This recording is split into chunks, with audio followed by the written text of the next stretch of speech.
Sadio. He's on a difficult run in front of goal at the moment.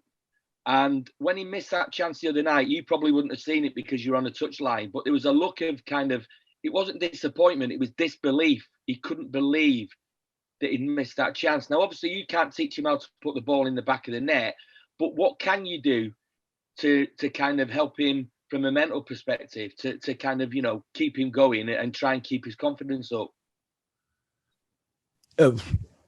Sadio has no problem with confidence, but of course, you like the momentum in finishing wise is not there in the moment. You can see that. Otherwise, Sadio plays really well.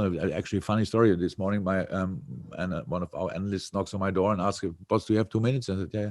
So I actually made a video to show Sadio how much he contributes to our game and how good he is in this moment, how good he is there, how good he is in these situations, and obviously, what the intention was to show that he's not too worried. That he should not be too worried about that he's not. The finishing is in the moment not there, but he is still an incredibly important player for us. That's actually the view we have on it. So you, as a striker, or most, wouldn't say all, but pretty much all strikers had to go through these kind of things. It happened to Sadio before. He came out of that.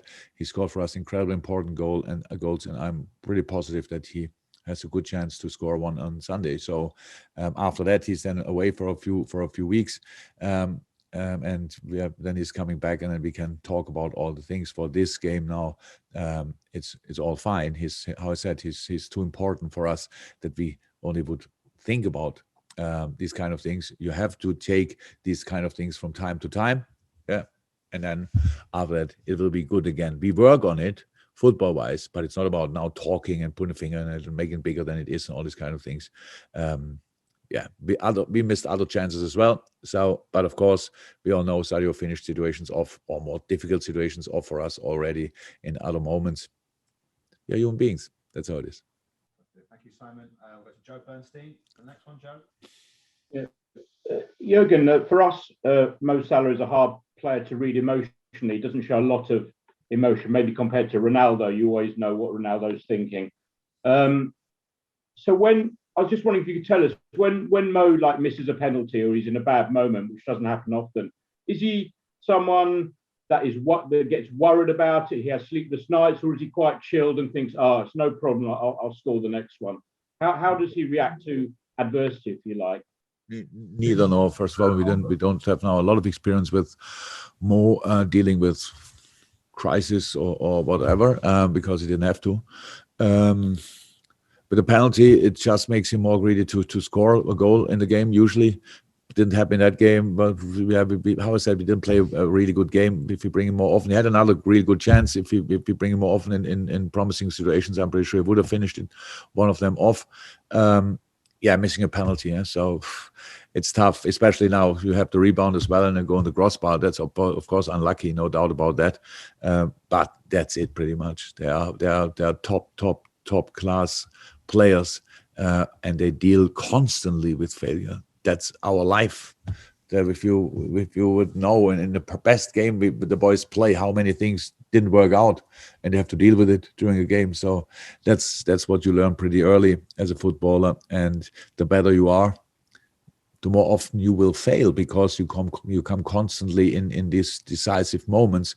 And nobody of us had ever succeeded in all difficult situations. So that's how it is. I'm not sure, but Kobe Bryant, I think, is still the one player with the most missed situations in NBA history, and was anyway one of the greatest player ever. You have to try it.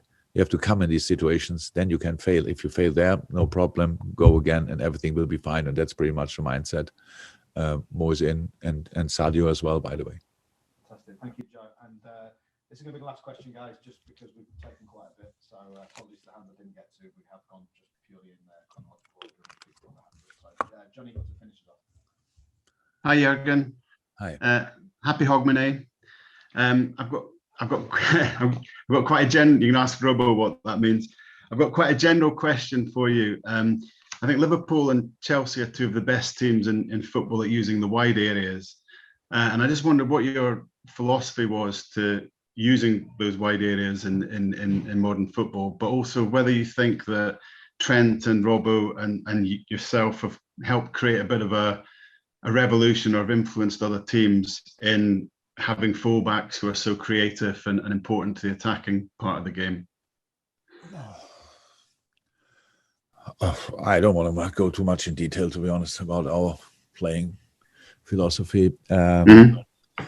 Using the wide areas, yes, it's important that they are there. So it's a part of the pitch, like all other areas as well. But we still know that the goal is pretty central. Means, yeah, you use the width to attack the center.